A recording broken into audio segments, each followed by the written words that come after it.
Hudba. Máme tady žárovky, přes který to bude svítit. Modrá, zelená, červená.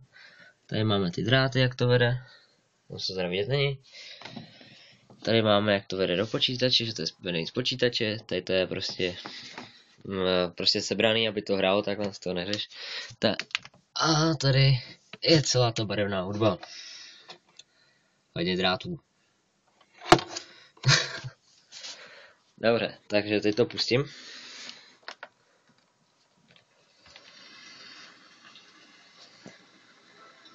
Kochejte se.